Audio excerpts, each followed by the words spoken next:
Baik, Assalamualaikum warahmatullahi wabarakatuh. Perkenalkan, nama saya Seri Ramawati Putri dengan NIM 2021-12066. Saya dari TI Pagi, Angkatan 2021. Di sini saya akan mereview materi interoperabilitas dari materi pertama hingga materi ke-7, di mana dosen pengampunya ada Ibu Sri Rahayu Astari STM Pom. Baik, masuk ke materi pertama, yaitu konsep dasar interoperabilitas. Interoperabilitas berasal dari bahasa Inggris interoperable. Interoperable menurut Kamus Oxford memiliki pengertian able to exchange information atau mampu saling bertukar informasi yang biasa digunakan dalam sistem komputer. Interoperabilitas adalah kemampuan dari dua atau lebih sistem atau komponen untuk pertukaran informasi dan menggunakan informasi yang telah ditukar. Baik, di sini ada skenarionya, yaitu dua aplikasi yang saling berinteraksi, namun mungkin saja masing-masing aplikasi tersebut memiliki sistem operasi yang berbeda, bahasa pemrograman berbeda, dan database yang berbeda juga. Namun, dua aplikasi harus saling berinteraksi untuk menyelesaikan suatu pekerjaan. Interoperabilitas sendiri yaitu kemampuan interaksi antar aplikasi. Baik, selanjutnya ada manfaat interoperabilitas dan masalah interoperabilitas.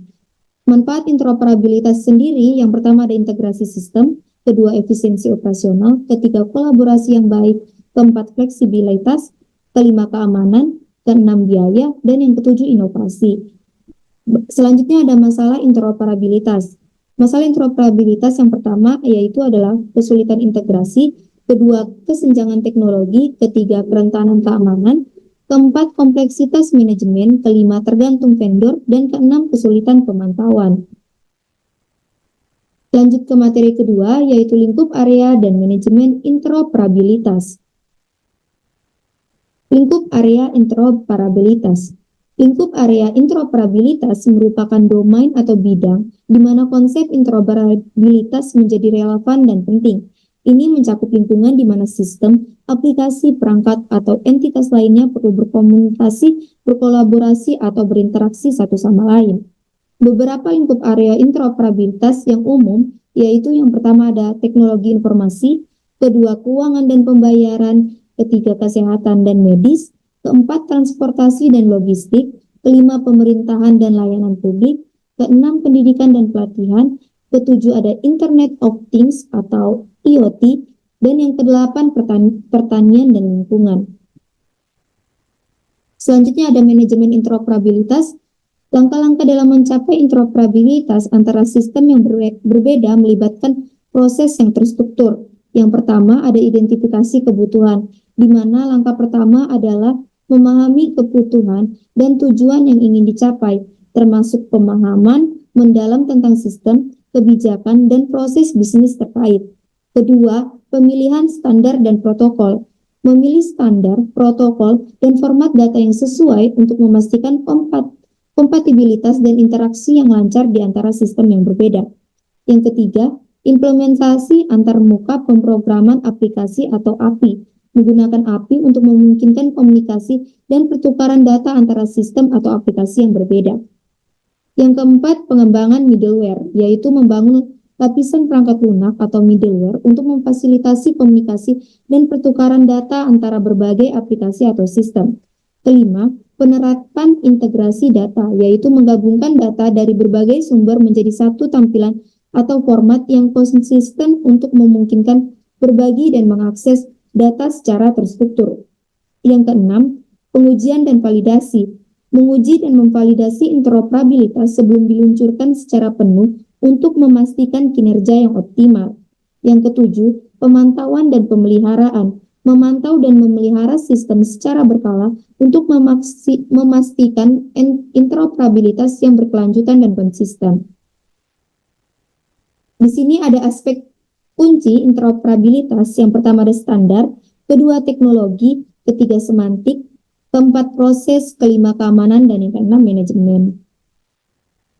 Baik, lanjut ke materi ketiga yaitu teknologi informasi kesehatan. Teknologi informasi kesehatan atau Healthcare Information Technology merujuk pada penggunaan teknologi informasi dalam konteks perawatan kesehatan untuk meningkatkan efisiensi, kualitas, dan aksesibilitas layanan kesehatan. Ini mencakup berbagai teknologi dan sistem informasi yang digunakan untuk mengelola informasi kesehatan, memfasilitasi pertukaran data, mendukung pengambilan keputusan klinis, dan meningkatkan pengalaman pasien.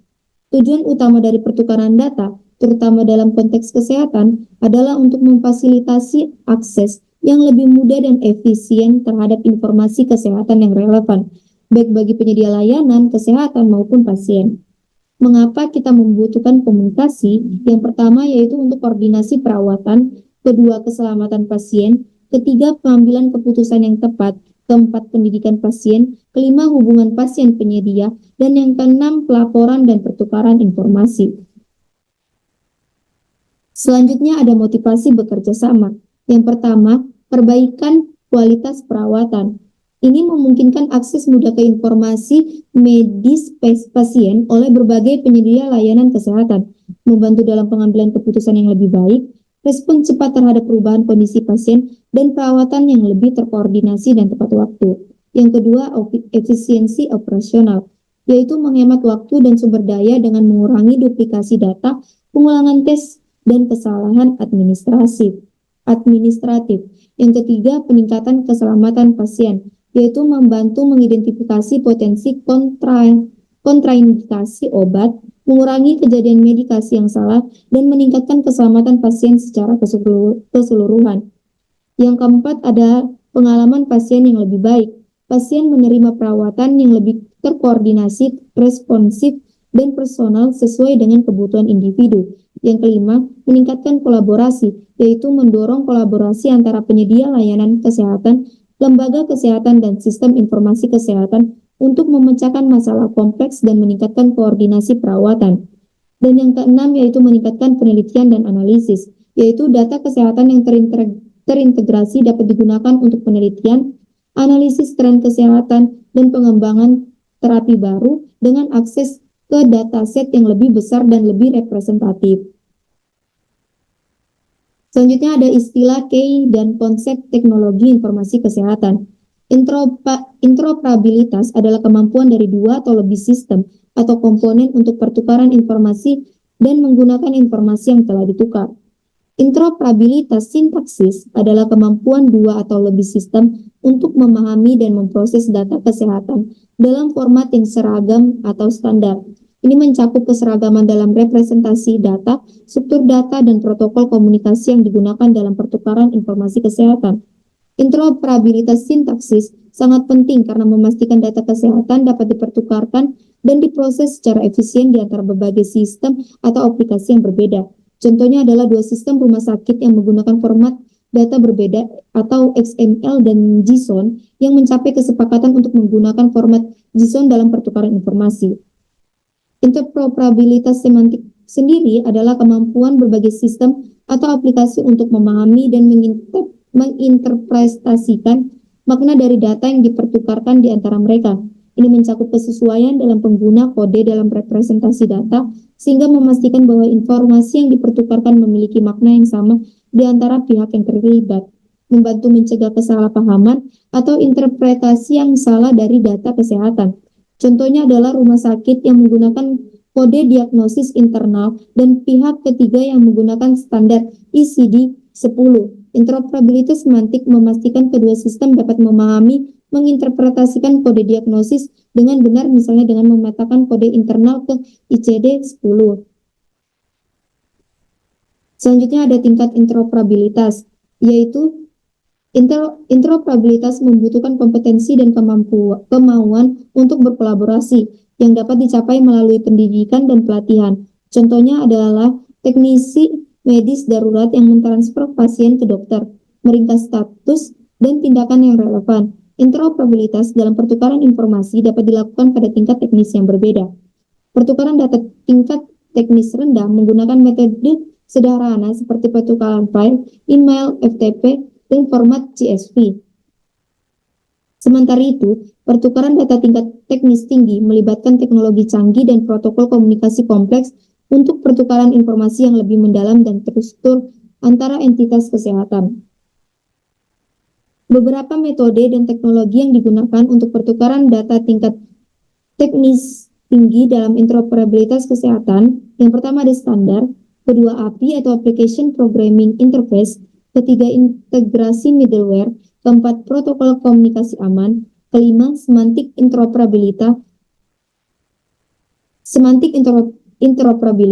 dan keenam big data dan analitik.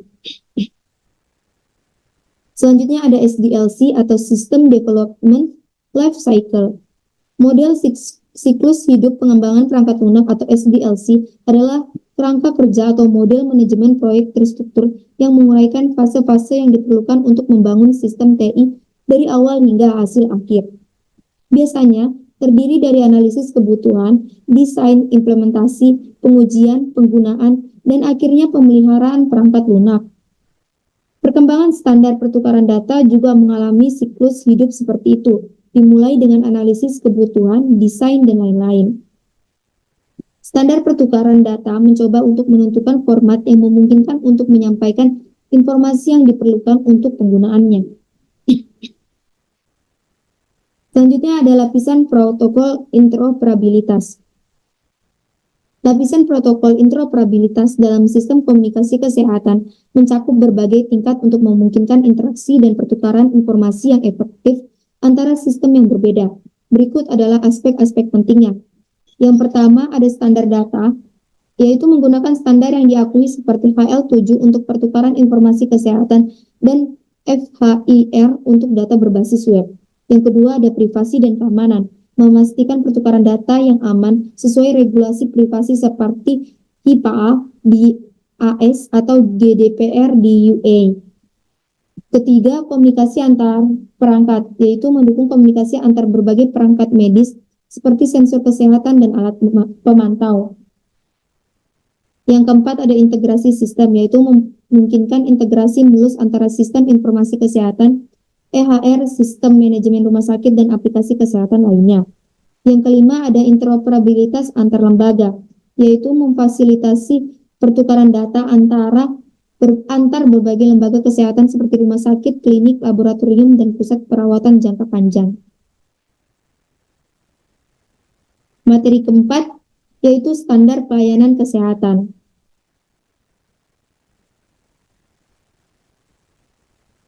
Standar pelayanan kesehatan. American Society for Testing and Materials atau ASTM, sekarang dikenal sebagai ASTM Internasional. Ini adalah organisasi internasional yang mengembangkan dan menerbitkan standar sukarela untuk berbagai produk, layanan, dan material, termasuk dalam bidang teknik, ilmu material, kesehatan, dan keamanan lingkungan, serta banyak lagi. Standar ASTM digunakan secara luas di berbagai industri untuk memastikan kualitas, keamanan, dan kinerja produk. Mereka membantu produsen, pembeli, dan pengguna produk untuk memahami dan memenuhi persyaratan yang telah ditetapkan dalam berbagai konteks. ASTM Internasional didirikan pada tahun 1898 dan berbasis di West Conshohocken, Pennsylvania, adalah organisasi global yang mengembangkan ribuan standar untuk berbagai industri dan teknologi. Awalnya fokus pada kereta api, ASTM kini mencakup banyak bidang utama, yaitu material dan produk material seperti logam, plastik, dan komposit, konstruksi dan bangunan termasuk bahan bangunan dan teknologi beton, peralatan dan teknologi seperti instrumen, pengukuran, dan keamanan informasi. Kesehatan dan keselamatan mencakup peralatan medis dan penilaian risiko, lingkungan dan energi meliputi pengujian kualitas air dan udara, minyak dan gas dengan standar pengujian pipa dan peralatan pengeboran, transportasi termasuk bahan bakar dan keamanan kendaraan, serta pendidikan dan pelatihan untuk teknik dan sertifikasi profesional. ASTM terus mengembangkan standar baru untuk mengikuti perkembangan teknologi dan kebutuhan industri. Selanjutnya HL7 atau Health Level 7 organisasi. Health Level 7 International atau HL7 didirikan pada tahun 1987 sebagai organisasi nirlaba yang bertujuan untuk mengatasi kompleksitas komunikasi di antara sistem informasi kesehatan yang berbeda. Sejak awal, L7 telah memainkan peran penting dalam mengembangkan standar komunikasi yang memungkinkan pertukaran informasi kesehatan elektronik atau EHI yang efisien di seluruh industri kesehatan. Tonggak sejarah penting HL7 mencakup pengembangan HL7 versi V2 pada tahun 1989 yang menjadi salah satu standar pertama dalam pertukaran data kesehatan serta pengenalan HL7 FHIR pada tahun 2014.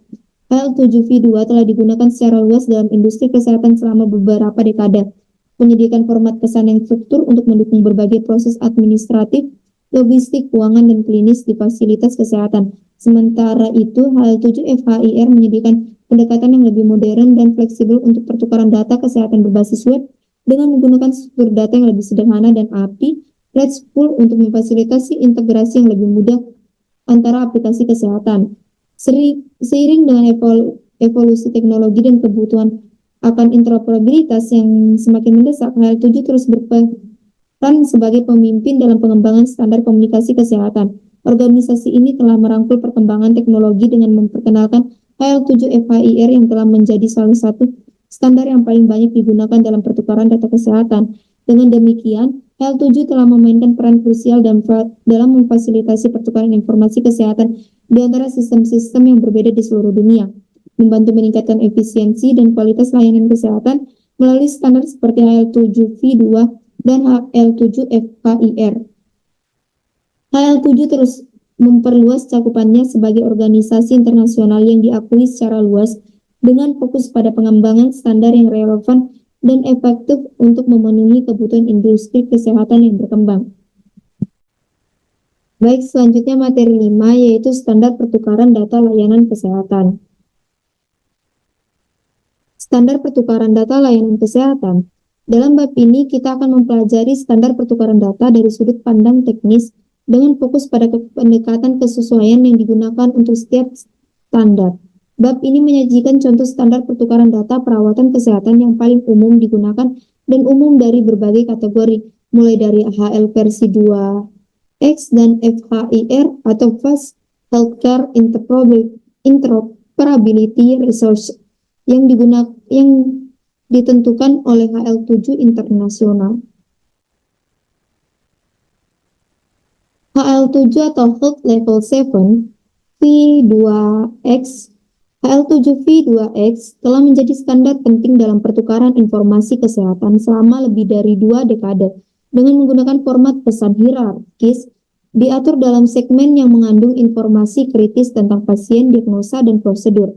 Sistem ini memfasilitasi komunikasi antara sistem-sistem kesehatan yang berbeda. Penggunaan kode standar seperti ICD, CPT, dan LOINC memastikan konsistensi dalam pertukaran informasi. Meskipun implementasinya dapat berbeda-beda antar organisasi dan vendor, meskipun kehandalan dan keberhasilan HL7V2X, tantangan terus ada, terutama dalam integrasi antara sistem-sistem yang berbeda. Namun dengan munculnya HL7FHIR, industri kesehatan memiliki alternatif yang menjanjikan. FHIR yang dirancang untuk menjadi lebih ringan, fleksibel, dan mudah diimplementasikan, menawarkan solusi yang menarik untuk meningkatkan interoperabilitas dalam pertukaran data kesehatan. Dengan demikian, meskipun HL7V2X tetap relevan, ada dorongan untuk beralih ke solusi yang lebih modern dan adaptif. Elemen HL7V2X. HL7V2X mengikuti model pesan segmen dengan struktur yang terdiri dari berbagai komponen utama. Yang pertama ada header, dimulai dengan segmen MSH atau message header yang berisi informasi tentang pesan itu sendiri, seperti pengirim, penerima, dan tanggal pembuatan. Yang kedua ada segmen-segmen, terdiri dari segmen-segmen seperti PID atau Patient Identification, PV1 atau Patient Visit, OBX atau Observation or Result, and ORC atau Common Order. Masing-masing menyampaikan informasi spesifik. Yang ketiga ada trailer, yaitu diakhiri dengan segmen BHS atau Batch Header Segment dan BTS atau Batch Trailer Segment yang digunakan dalam pertukaran pesan dalam batch. Optionality dalam HL7 mengatur apakah segmen atau elemen dan wajib opsional atau kondisional dalam pesan, memberikan fleksibilitas dalam pertukaran data. HL7V2X menggunakan pengkaderan standar untuk konsistensi dan interoperabilitas, serta pembatasan pada data tertentu dan kemampuan untuk menghapus data dari sistem. Tipe data dalam HL7V2X mencakup string numerik, tanggal, waktu, kuantitas, kode identifier, flag, informasi kontak, dan komposit. Masing-masing digunakan untuk mempresentasikan jenis data yang berbeda dalam pesan. Selanjutnya, HL7 Health Level 7 organisasi. Pengakuan internasional. Seiring waktu, HL7 telah menjadi organisasi internasional yang diakui secara luas dengan anggota dan kontributor dari berbagai negara di seluruh dunia. Organisasi ini terus memperluas cakupannya dan berkolaborasi dengan berbagai lembaga kesehatan dan industri terkait untuk mengembangkan standar yang relevan dan efektif. Salah satu standar yang paling dikenal yang dikembangkan oleh HL7 adalah HL7V2 dan HL7FHIR atau Fast Healthcare Interoperability Resource. HL7V2 ini adalah standar pertukaran pesan yang telah digunakan dalam industri kesehatan selama beberapa dekade.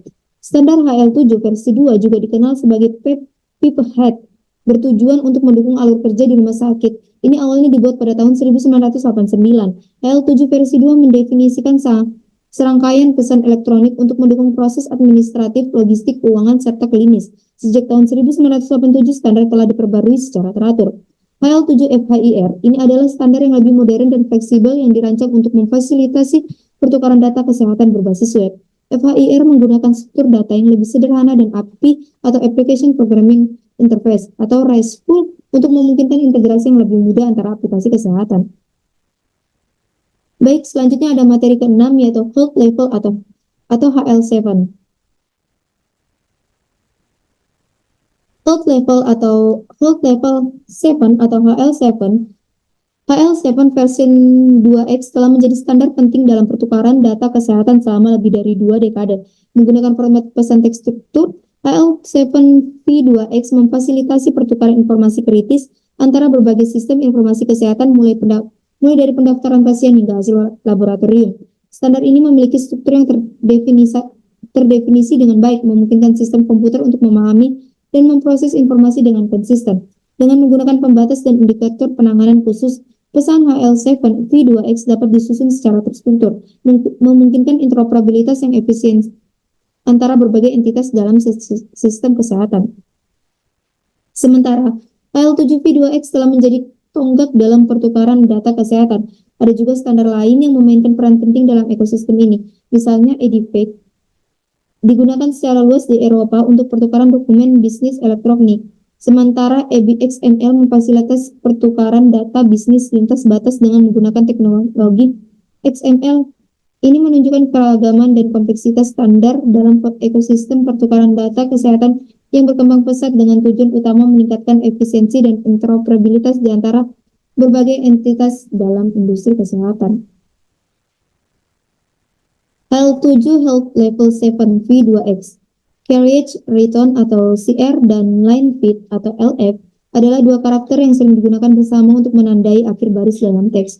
Di dalam konteks pesan HL7V2X, keduanya juga digunakan sebagai bagian dari struktur pesan untuk memisahkan baris atau segmen. Dalam contoh di atas, Carriage Return atau CR dan Line Fit atau LF digunakan untuk menandai akhir baris dalam setiap segmen. Dalam teks, karakter CR biasanya direpresentasikan dengan garis R dan karakter LF direpresentasikan dengan garis N, line N. Namun di dalam pesan HL7V2X, keduanya seringkali digabungkan menjadi satu karakter tunggal yang disebut sebagai line delimiter atau end of line atau EOL, tergantung pada kebutuhan implementasi. Berikut adalah contoh lain penggunaan carriage return atau CR dan line fit atau LF dalam konteks teks. Dengan demikian di sini karakter CR diikuti oleh LF menandakan bahwa kita ingin memulai baris baru setelah kata word. Karakter escape yang berarti karakter yang mengikuti karakter escape tersebut diinterpretasikan secara khusus atau dianggap sebagai karakter literal, bukan sebagai karakter yang memiliki makna khusus dalam sintaksis HL7. HL7 atau Health Level 7 V2X. Segmen terminator digunakan untuk menandai akhir dari sebuah segmen. Dalam pesan, karakter segmen terminator ini diperlukan untuk membedakan antara segmen-segmen yang berbeda dalam sebuah pesan. Secara umum, karakter segmen terminator yang paling umum digunakan dalam pesan adalah HL7 V2X, adalah carriage return atau CR, dan line fit atau LF. Dalam konteks pengkodean pesan atau data seperti dalam format pesan HL7V2X, gambar atau diagram seringkali digunakan untuk menunjukkan penggunaan pembatas yang penting untuk pengkodean yang benar. Ini membantu pengguna dalam memahami struktur pesan dan bagaimana pembatas digunakan untuk memisahkan segmen. field, dan subfile dalam pesan. 3 kemungkinan status informasi dalam pesan atau sistem HL7. Yang pertama, data yang ada. Informasi yang tersedia dan aktif dalam pesan atau sistem HL7 seperti data pasien atau hasil tes laboratorium. Kedua, data yang tidak ada.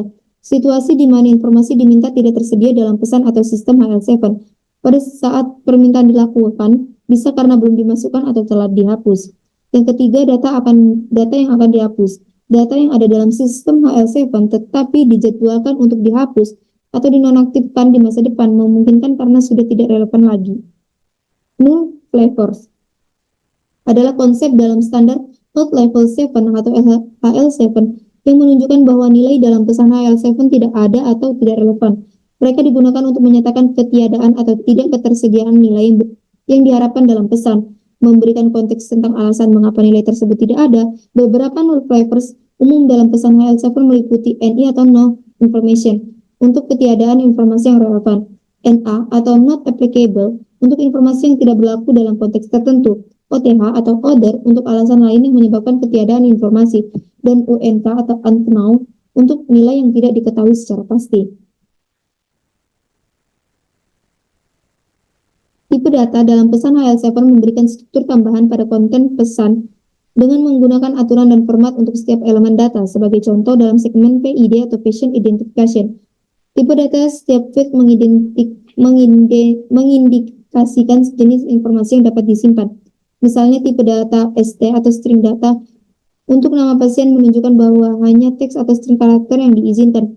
Begitu juga field yang menyimpan tanggal lahir pasien akan memiliki tipe data DT atau date data, menandakan bahwa hanya tanggal yang sesuai dengan format standar HL7 yang dapat diterima. Kode event dalam pesan HL7 memberikan informasi tentang tindakan atau operasi yang dilakukan terhadap data atau entitas dalam pesan, serta membantu menentukan konteks atau tujuan pesan tersebut. Biasanya terletak dalam segmen MSH atau Message Header. Kode event diidentifikasikan oleh fix MSH9 dan diwakili oleh kode alphanumerik yang spesifik. Sebagai contoh, kode event ORUROK1 menunjukkan bahwa pesan adalah hasil observasi yang dikirim dari sistem rekam medis ke sistem pemrosesan hasil contoh lain termasuk ADT untuk peristiwa terkait penerimaan, pemulangan, atau transfer pasien, serta ORM untuk pasien untuk pesan-pesan medis. Kode event ini penting dalam memastikan pesan HL7 dapat diinterpretasikan dengan benar oleh penerima serta memungkinkan tindakan yang sesuai diambil berdasarkan informasi yang disampaikan dalam pesan tersebut. Health Level 7 versi 3. Version 3. Health Level 7 version 3 atau HL7V3 adalah standar pertukaran informasi kesehatan yang dikembangkan oleh organisasi HL7 internasional untuk mengatasi kekurangan dalam versi sebelumnya. HL7V2 berbeda dengan pendekatan teks struktur HL7V2. HL7V3 menggunakan XML dan Reference Information Model atau RIM untuk merepresentasikan formal data kesehatan.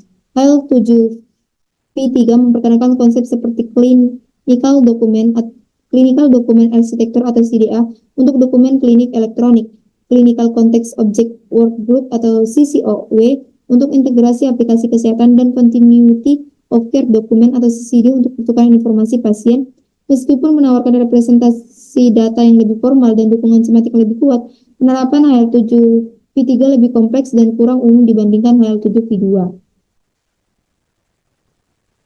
Baik, selanjutnya ada ASTM dan DCOM. ASTM Internasional, sebelumnya dikenal sebagai American Society for Testing and Materials, adalah organisasi internasional yang mengembangkan dan menerbitkan standar teknis untuk berbagai industri, termasuk bidang kesehatan. Meskipun tidak secara langsung terkait dengan HL7 Level 7, ASTM memiliki beberapa standar yang relevan dengan pertukaran informasi kesehatan, terutama dalam konteks perangkat medis dan peralatan laboratorium. Standar ASTM yang mungkin relevan dengan pertukaran informasi kesehatan atau sistem kesehatan adalah FHIR, Fast Healthcare Interoperability Research. Meskipun bukankah standar ASTM, FHIR adalah standar pertukaran data kesehatan yang semakin populer yang didukung oleh banyak organisasi termasuk HL7. ASTM biasanya terlibat dalam mendukung standarisasi dan interoperabilitas dalam FHIR. Selanjutnya ada DICOM. DICOM singkatan dari Digital Imaging and Communication in Medicine. adalah standar internasional untuk pertukaran, penyimpanan, dan pemrosesan gambar medis dan data terkait. Standar ini dikembangkan oleh American College of Radiology atau ASR, ACR, dan National Electrical Manufacturers Association atau NEMA, dan sekarang diatur oleh DICOM Standar Committee yang mencakup berbagai pihak yang terlibat dalam industri peralatan medis dan pemrosesan gambar. DICOM sangat penting dalam bidang radiologi dan ilmu kedokteran gambar karena memungkinkan berbagai perangkat medis, sistem PACS atau Picture Archiving and Communication Systems, view gambar, dan aplikasi kesehatan lainnya untuk berkomunikasi dan berbagi data dengan konsisten dan interoperabilitas. Baik, selanjutnya ada materi terakhir yaitu materi ke-7, FHIR atau HL7, Fast Healthcare Interoperability Research. FHIR atau HL7 Fast Healthcare Interoperability Research. FHIR dibaca FHIR, singkatan dari Fast Healthcare Interoperability Research. FHIR adalah standar untuk pertukaran data layanan kesehatan elektronik yang dikembangkan oleh Health Level 7 International atau HL7. Standar ini dirancang untuk memfasilitasi interoperabilitas dan pertukaran informasi kesehatan antara sistem yang berbeda dengan cara yang aman dan efisien. Pertukaran informasi kesehatan standar ini mencoba untuk mengambil keuntungan dari aspek keberhasilan V2X, V3, dan CDA standar HL7, difasilitasi oleh teknologi web. FHIR memanfaatkan model tetapi tetap membatasi mereka untuk tetap berada pada satu set inti fungsi umum. Segala sesuatu yang tidak termasuk dalam model dasar akan ditambahkan sesuai kebutuhan metodologi eksistensi standar. Tujuan membatasi fungsi inti adalah untuk memungkinkan pelaksana berkonsentrasi pada aspek-aspek penting dari sumber daya dan cepat mendapat solusi. Baik, di sini ada FHIR HL7 yaitu elemen hierarki. Semua pengertian dalam FHIR berasal dari satu akar elemen yang memungkinkan eksistensi dan menyediakan struktur yang konsisten. Referensi, FHIR menggunakan teknologi web dengan memberikan atribut referensi dalam bentuk URL, memungkinkan pembangunan jaringan sumber daya di berbagai industri, di berbagai organisasi. Selanjutnya bundling, yaitu sumber daya dikumpulkan dalam bundles untuk membangun konteks spesifik, memungkinkan query daftar atau agregat data tertentu. Pencairan dan query, FHIR mendukung penciptaan query dengan parameter pencarian dan perilaku yang dikendalikan oleh tipe data. Selanjutnya, ekstensibilitas. FHIR dirancang dengan tingkat ekstensibilitas yang tinggi, memungkinkan pengembangan ekstensi sesuai kebutuhan non-inti. Selanjutnya ada penggunaan kosakata. Setiap elemen dalam sumber daya FHIR didasarkan pada nilai set dengan penggunaan URL yang mudah dibaca. Selanjutnya ada tipe data. FHIR menyediakan tipe data primitif dan kompleks yang disesuaikan dengan standar XML serta representasi dalam XML, JSON, atau Java. Maturity model. FHIR menggunakan model kematangan untuk memberikan peringkat stabilitas sumber daya. Versi. FHIR berkembang melalui beberapa versi sebagai respon terhadap pengalaman pengguna. Profiling by slaking. Mekanisme slaking memungkinkan penambahan ketepatan lebih lanjut ke elemen rekursif di FHIR. Kesesuaian, FHIR hanya mengurus elemen data yang paling relevan dan menyediakan metodologi untuk mendefinisikan item yang kurang relevan. Selanjutnya sumber daya, FHIR terdiri dari berbagai sumber daya seperti data elemen, struktur operasi, parameter pencarian, nilai set, dan sistem penamaan yang digunakan untuk menggambarkan kemampuan sistem dengan profil sumber daya. Selanjutnya ada sumber daya data elemen dan struktur sumber daya definisi. Sumber daya data elemen, sumber daya ini membantu mendefinisikan satu bagian dari informasi yang dapat digunakan dalam spesifikasi lainnya. Berbeda dengan struktur definisi, deskripsi resmi ini juga dapat menggunakan di luar lingkup FHIR. Struktur sumber daya definisi, sumber daya ini digunakan untuk menjelaskan konten di FHIR itu sendiri, yaitu sumber, jenis data, jenis infrastruktur, dan ekstensi. Dokumentasi komputibel ini membantu dalam penerbitan berbagi dan membandingkan dari FHIR caption spesifik dan juga dalam menghasilkan interface kode, laporan, dan user. dan user. Sumber daya definisi terstruktur digunakan oleh contoh sumber daya kesesuaian untuk menggambarkan bagaimana sumber daya digunakan. Hal ini juga dikombinasikan atau dibundel dengan nilai set untuk memperkenalkan penggunaan konsep kode. Sumber daya ini digunakan untuk secara formal menjelaskan fungsi tambahan apa yang dapat diperoleh oleh sumber daya untuk data di server FHIR. Ini termasuk parameter yang diperlukan. Sumber daya ini spesifik menggambarkan metadata untuk pencarian. Fungsi dan parameter yang terkait dapat digunakan ketika query atau penyaringan mencari sumber daya spesifik. FHIR HL7 metodologi kesesuaian. Kelompok kerja HL7 Conformance harus mampu memastikan bahwa menyediakan profil dan sumber kesesuaian wajib bagi vendor. Menggunakan sumber daya spesifik untuk tujuan ini membantu dalam membangun ketentuan. Bahkan harus lebih baik, deklarasi ini harus dapat dibuat tersedia secara online agar pengguna dapat menyelesaikan dengan lebih mudah. Kesesuaian sumber daya kemudian bisa mengendalikan bagaimana server mengimplementasikan pencarian unsur sumber daya dan ekstensi, tapi kemampuan ini tidak akan diperlukan selain penggunaan sumber daya kesesuaian secara eksplisit dan penerapannya mungkin berbeda dengan dukungan fitur FHIR dan yang spesifik. Seperti pencantuman sumber terkait dibandingkan referensi kepada mereka dan apakah yang ekstensi sedang digunakan.